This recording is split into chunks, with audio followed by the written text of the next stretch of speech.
మన ఇబ్బందులు మన సమస్యలు తీసుకెళ్ళడం జరిగింది. మీ అందరికీ కూడా విదితమే. కానీ తీసుకెళ్లిన ప్రతిసారి ఏదో న్యాయం చేస్తారనే ఆశతో మన ప్రతి ఒక్క ఇంజనీరింగ్ అసిస్టెంట్ కూడా ఎదురు చూసాం. కానీ ఎప్పుడు వెళ్ళినా మీకు మేము న్యాయం చేస్తాం, మీకు ఫ్యూచర్ ఉంది, మీరందరూ కూడా. ఎందుకంటే నాకు ఒక మాట గుర్తొస్తుంది, మా ఏఈలు డిఈలు అసలు ఇంజనీరింగ్ అసిస్టెంట్ యూనిటీ ఉందా అమ్మా, అసలు అసోసియేషన్ ఉందా అని అడిగారు. మేము ప్రమోషన్ గురించి నేను ఎన్నోసార్లు అడిగితే అసలు అసోసియేషనే మీరు కరెక్ట్ గా లేదు, మీకు ఏదైనా సమస్య వచ్చినప్పుడు యూనిటీగా 10 మంది మాట్లాడలేరు, అలాంటప్పుడు మీకెందుకన్నా ప్రమోషన్ ఏఈలు డిఈలు కూడా ఉన్నారు.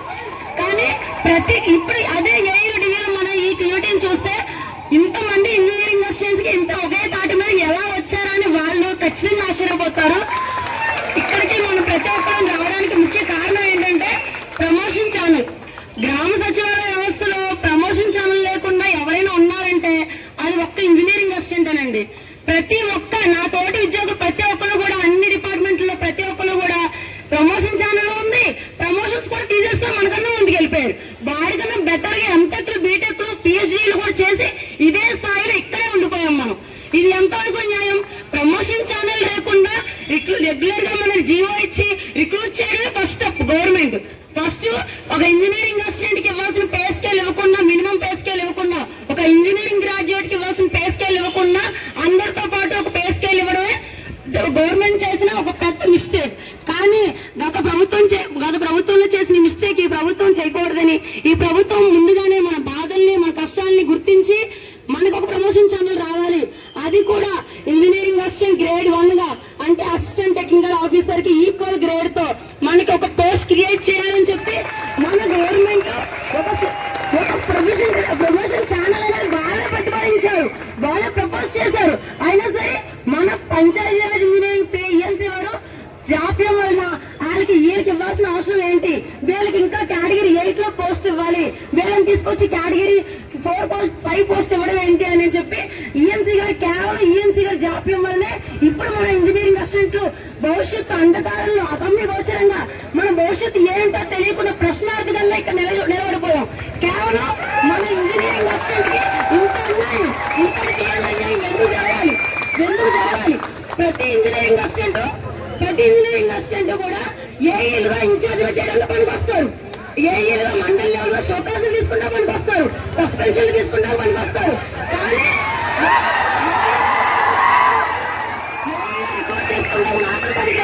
మన ఏఈ పోస్ట్ అడగట్లేదు కదా. మన graduate diploma engineering BTech MTech చేసే ఉన్నాం. మనందరికీ మన గ్రాడ్యుయేట్ కి సంబంధించిన అర్హత సంబంధించిన పోస్ట్ ఇవ్వాలి, అంతేగాని 10th క్లాస్ కన్నా తక్కువ ఉన్న పోస్ట్ లో మనల్ని పెట్టడం ఏంటి? అది అంతవరకు కరెక్ట్, అది కరెక్ట్ కాదు కదా. అంటే గొంతెత్తి అది మన ప్రభుత్వానికి ఎప్పుడు కూడా వ్యతిరేకం కాదు. ఎన్నో సర్వేలు చేస్తాం, ఎన్నో బియ్యలు డ్యూటీ తీసేయండి అని ఎన్నిసార్లు ప్రజెంటేషన్ ఇచ్చాం, కానీ ఒక్కరైనా వాళ్ళకి అవకాశం పని అయిపోతుంది. ప్రతి ఒక్క engineering assistant PR, RWS, housing, irrigation, RNB, కొన్ని డిపార్ట్మెంట్లు, ఐటీడీఏ, ట్రైబల్ డిపార్ట్మెంట్ కూడా వర్క్ చేస్తున్నారు. ఇన్ని ఇంజనీరింగ్ డిపార్ట్మెంట్ లో వర్క్ చేస్తున్నప్పటికీ ఏ ఇంజనీరింగ్ డిపార్ట్మెంట్ కూడా ఓన్ చేసుకొని వీరికి ప్రమోషన్ ఛానల్ రావాలి, ఇనిషియేషన్ ఎందుకు తీసుకురావట్లేదు? మనల్ని ఎందుకు తొక్కేస్తున్నారు? ప్రతి ఒక్క ఇంజనీరింగ్ అసిస్టెంట్ గుర్తుపెట్టుకోవాల్సింది ఒకటే, పని అయ్యే వరకు మాత్రమే వాళ్ళకు మనం కనిపిస్తాము. పని అయిపోయిన తర్వాత గడ్డి పరగా చూసి బయటపడేస్తారు. అంతవరకు ప్రమోషన్ ఛానల్ అనేది మన హక్కు. ఒక ఉద్యోగస్తుడుగా ఎంతో మంది లక్షల జీతం, 80,000, 90,000 జీతాలు కూడా వదిలేసుకొని ఒక ప్రభుత్వ ఉద్యోగం 15,000 జీతానికి వచ్చేసి ఈ ఉద్యోగంలో జాయిన్ అయ్యాం. ఎందుకు? మనకంటూ ఒక భవిష్యత్తు ఉంటుంది, మన కుటుంబ సభ్యులతో దగ్గరగా ఉంటాము, మనకు తక్కువ జీతం వచ్చినా పర్వాలేదు, మనకంటూ ఒక మంచి భవిష్యత్తు ఉంటుందనే ఒకే ఒక కారణం, చిన్న ఆశతో మన ఉద్యోగాలకు వచ్చాం. ఈ ఉద్యోగానికి వచ్చినప్పటికీ కూడాను మనకి 5 సంవత్సరాలు పూర్తయిపోయి 6వ సంవత్సరం కూడా ఇంకో 4 నెలలు పూర్తయిపోదు. అయినా సరే ప్రమోషన్ ఏది అంటే అందరం గాల్లో చూస్తున్నాం. ఎవరు కనీసం ఏఈడీలు కూడా నీకు ప్రమోషన్ మాకే 20 సంవత్సరాలు 10 సంవత్సరాలకు వచ్చిందమ్మా, మీకు అప్పుడే ప్రమోషన్ ఏంటి అని అడుగుతున్నారు. అంటే మనం కూడా ఒక 20 సంవత్సరాలకి ఇంజనీరింగ్ అసిస్టెంట్ రిటైర్ అయిపోవాలని వాడి ఉద్దేశం. ఇలా ఉంటే ఇంజనీరింగ్ అసిస్టెంట్ గానే రిటైర్ అయిపోతాము. మన యూనిటీ అనేది మనం చూపించుకున్న ఈ ట్రాన్స్ఫర్ చేసిన వెంటనే కూడా ప్రతి ఒక్కళ్ళు ఎంత బాధ కలిగితే, ఎంత మనోవ్యధ అడిగితే ఒక ఇంజనీరింగ్ అసిస్టెంట్ ఇక్కడ ఎంతమందికి ఆదాయారండి?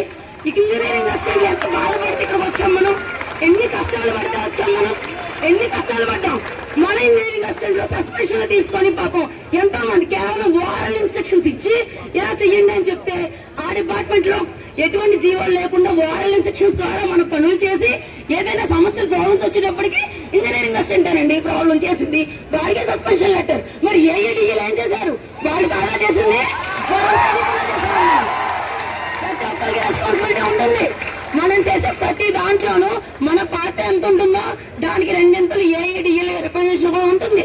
కానీ కేవలం ఇంజనీరింగ్ అసిస్టెంట్ సస్పెండ్ చేయడం అనేది ఎంతవరకు న్యాయం, ఎంతవరకు కరెక్ట్ అనేది ఆలోచించుకోవాలి మనం.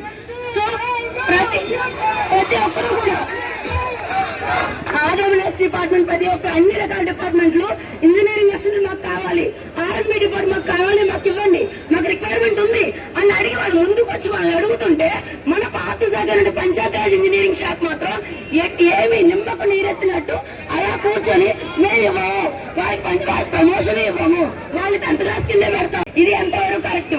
ఇంజనీరింగ్ అసిస్టెంట్ ని అనగదొక్కాలని ఎంత కిందగా చేస్తే ఒక బంతి కిందకనే పడేపోతే ఎంత పైకి వస్తుంది. అలాగే మనల్ని కింద మనం ప్రభుత్వానికి ఎవరూ వ్యతిరేకం కాదు, మనం ప్రభుత్వానికి చాలా ధన్యవాదాలు చెప్పాలి. ఎందుకంటే మనకి మన గ్రాడ్యుయేట్ లెవెల్ లో మన విద్యార్థులను గుర్తించి మనకి ఏటీఓ క్యాడర్ ఇవ్వాలని చెప్పి వాళ్ళే ప్రపోజల్స్ తీసుకొచ్చారు. వాళ్ళ ప్రపోజల్స్ తీసుకొచ్చిన దాన్ని నువ్వు ఒక సంతకం పెట్టి పంపించడానికి ఏంటి నీ ప్రాబ్లం? ఇప్పటివరకు ఎన్నో కోట్లు కూడా వర్క్ మేము చేసాం. ఎక్కడ కరప్షన్ లేకుండా ట్రాన్స్పరెన్సీగా ఇన్ని కోట్ల పనులు అదే ఒక ఏం చేయాలంటే ఎన్ని కోట్ల లంచాలు తీసుకునే వాళ్ళు, ఎంతమంది కాంట్రాక్టులు తీసుకున్నారు. ఒకే ఒక ఇంజనీరింగ్ అసిస్టెంట్ 4 డిపార్ట్మెంట్ పనులు, 5 డిపార్ట్మెంట్ పనులు, డిపార్ట్మెంట్ కాని పనులు కూడా ఇస్తే మనం చేసాం. ఇన్ టైమ్ లో టార్గెట్ ఇన్ టైమ్ లో ఇస్తే కూడా మనం కంప్లీట్ చేసాం. అంటే స్టఫ్ ఉందని కాబట్టి కదా. సచివాలయంలో కూడా ఏదో నాన్ టెక్నికల్ వర్క్, టెక్నికల్ సంబంధించిన వర్క్ ఉంటే మండలిలో ఎంపీడీఓ సహా అమ్మ టెక్నికల్ స్టాఫ్ ఇంజనీరింగ్ అసిస్టెంట్ ఉన్నారు కదా, వాడి చెప్పండి, వాడైతే ప్రతి పని చేయడానికి సచివాలయంలో the best and staff candidate ఎవరు అంటే ఇంజనీరింగ్ అసిస్టెంట్.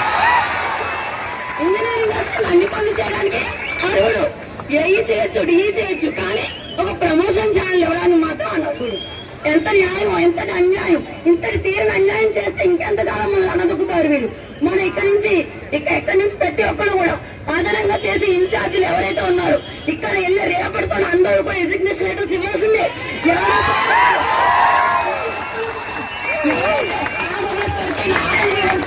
ఇరిగేషన్ వర్క్ అయినా, హౌసింగ్ వర్క్ అయినా సరే మేము చెయ్యము. మేము పిఆర్ వర్క్ ఉన్నాము, మేము పంచాయతీరాజ్ డిపార్ట్మెంట్ లోనే ఉన్నాము, మేము ఒక్కొక్క డిపార్ట్మెంట్ వర్కే చేస్తాము. ఇంత మించి మేము పరిధి దాటి చేయలేము. మిగతా వాళ్ళ ఒక్క డిపార్ట్మెంటే, మరో డిపార్ట్మెంట్ లేదు. Save young engineer, give promotion channel, that is our నినాదం. ప్రమోషన్ ఛానల్ లేకుండా మనల్ని ఎన్నోసార్లు. అలాగే రేషనలైజేషన్ ప్రక్రియ తీసుకొచ్చారు మన ప్రభుత్వం అనేది. ఈ రేషనలైజేషన్ లో 2 సచివాలయాలకి ఒక్క ఇంజనీరింగ్ అసిస్టెంట్ అని చెప్పారు. ఆ ఒక్క ఇంజనీరింగ్ అసిస్టెంట్ వల్ల 9,000 మంది కాస్త 4,000 మంది మిగిలిపోతున్నారు. 4,000 మంది పరిస్థితి ఏంటి? అంత అయోమయ పరిస్థితిలో ఒక ఇంజనీరింగ్ అసిస్టెంట్ ఉన్నారు. ఇప్పుడు గవర్నమెంట్ జాబ్ వచ్చాయని సంతోషపడాలో, గవర్నమెంట్ జాబ్ ఉందో లేదో, మన పోస్ట్ ఉందో లేదో, అసలు ఉంటుందో ఉండదో, రేపు పొద్దున్న ఎక్కడ తీసుకెళ్లి వేస్తారో అని అదే అయోమయ పరిస్థితిలో, గందరగోళ పరిస్థితిలో ఒక ఇంజనీరింగ్ అసిస్టెంట్ ఉన్నారు. ఇప్పుడు అలాంటి పరిస్థితిలో మనం ఉన్నాం. సో ఫ్రెండ్స్, ప్రతి ఒక్కరు కూడా ఇది నేను ఒక యూనిటీ గురించి ఒక చిన్న ఎగ్జాంపుల్ చెప్తా. మండలంలో ఎవరికైనా ఇంజనీరింగ్ అసిస్టెంట్ కి ప్రాబ్లం వస్తే అది నాది అనుకొని అందరూ నిలబడాలి. ఎవరైనా ఉంటే అది నాది అనుకొని ప్రతి మండలంలో unity, state unity is equal to mandal unity.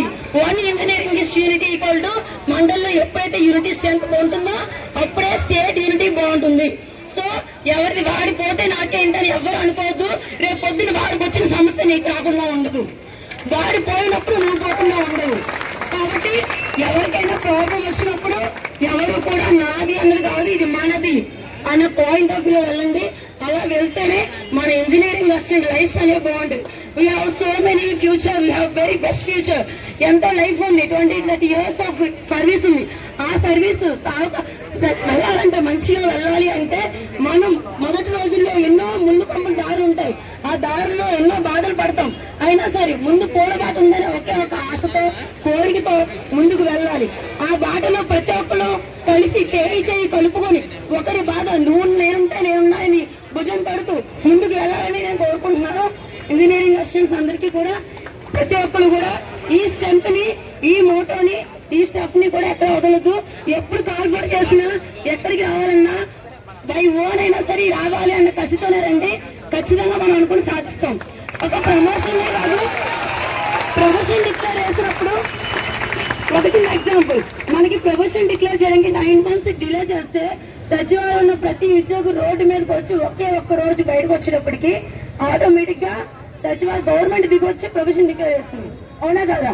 అంత యూనిటీ ఇంజనీరింగ్ అసిస్టెంట్స్ కి యూనిటీ ఉంటే ఖచ్చితంగా మనం అనుకున్నది సాధిస్తాం. Thank you so much.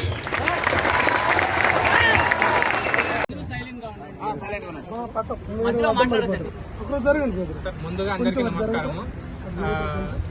Actual గా ఈ రోజు మనం ఓఎస్డీ గారిని కలవడానికి లోపలికి వెళ్ళాము. సార్ లోపలికి వెళ్ళిన తర్వాత సార్ చాలా పాజిటివ్ గానే మాట్లాడడం జరిగింది. మన ముందే ఈఎన్సీ గారికి కాల్ చేసి లౌడ్ స్పీకర్ ఆన్ చేసి కూడా వినిపించారు. సో అంటే ముందు కూడా ఇదేలాగా వినిపించారు కదా సార్ అని మన వాళ్ళు రివర్స్ క్వశ్చన్ వస్తుంది. సో అందుకు కూడా దాని నుంచి సేమ్ ఇదే క్వశ్చన్ రివర్స్ చేశాం సార్. చేస్తే సార్ నుంచి వచ్చిన ఆన్సర్ ఏమంటే 100% ఈ 12వ తేదీ 1 year అవ్వడం వల్ల చేయలేకపోయాము. ఖచ్చితంగా 1 week లో 100% అవుతుంది. ఈ వారం అవ్వని పక్షంలో మేమే పిలుచుకొని ముందుండి ఫైల్ పుట్టప్ చేయిస్తాను అని సార్ ఖచ్చితంగా హామీ ఇచ్చారు. ఎక్కడ ఓఎస్డీ గారు మధుసూదన్ గారు. ఇంకొక వైపు వచ్చేసి సెక్రటరియట్ లో ఉన్న వెంకటకృష్ణ గారు ఓఎస్డీ గారిని కూడా మీరు వెళ్లి కలవండి. ఇంకా రేషనలైజేషన్ మీద కానీ వివిధ రకాల మీ డౌట్స్ ఏవైనా ఉన్నా కూడా అక్కడ మీకు మీ డౌట్స్ అన్ని అక్కడ క్లియర్ చేస్తారని చెప్పారు. ఇంకొక టీం వచ్చేసి పంచాయతీరాజ్ కమిషనర్ గారు కృష్ణతేజ గారిని కూడా కలవండి అని చెప్పి సారే అపాయింట్మెంట్ ఇప్పించారు. ఇప్పుడు 2 బ్యాచ్లుగా వెళ్ళి మీరు మీకున్న డౌట్స్ అన్ని కూడా క్లియర్ చేసుకోండి. మీ ఫైల్ 100% వారంలో క్లియర్ అవుతుంది. ఇంకొక పాయింట్ ఏమంటే ఈ విషయం డిప్యూటీ సీఎం గారికి కూడా క్లియర్ వెళ్ళింది. సార్ కూడా 100% చాలా ఇష్యూగా ఉన్నట్టు దీన్ని 100% మీరు క్లియర్ చేయాల్సింది అన్నట్టుగా గట్టిగానే చెప్పడం జరిగింది. అది సార్.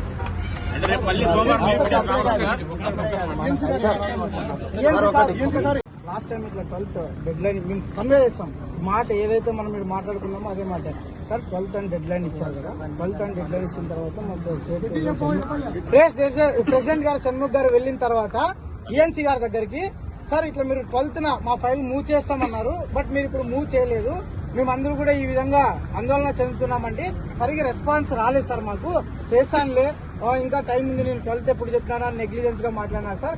ఆ విధంగా మాట్లాడడం వల్ల ఈ గ్రౌండ్ లెవెల్లో ఉండేటువంటి అందరు engineering assistants multiple departments pressure భరించలేక వీళ్ళు ఆవేశానికి గురయ్యి ఆ బాధను ఎవరికి చెప్పుకోవాలో తెలియక ఇక్కడికి రావడం అయితే జరిగింది సార్.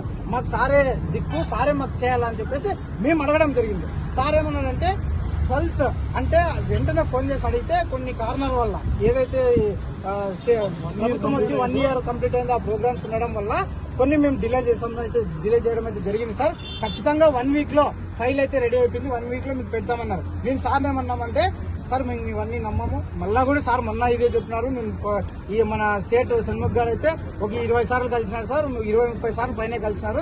సేమ్ చూస్తాం చేస్తాం, మేము చెయ్యననే మాట రాదు, బట్ చేస్తాం అనే వస్తుంది. అందుకోసం మేము ఈ రోజు ఇక్కడికి రావడం జరిగింది అని చెప్తే సార్ ఒకటే మాట అన్నారు, 1 week లోపు గనక రాకపోతే డైరెక్ట్ గా సార్ ఈఎన్సీ గారు ఇక్కడ పిలిపించుకొని ఫైల్ దగ్గరుండి మూవ్ చేపిస్తాను. ఇది మీరు ఇచ్చినటువంటి అసూరెన్స్ అన్నారు సార్.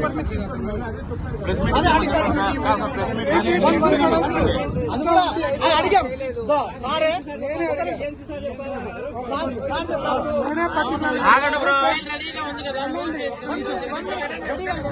చేస్తామన్నాడు. కూడా ఇంకోటి ఏంటంటే మేము ఇది అడిగాం, 1 department 1 ఇంజనీరింగ్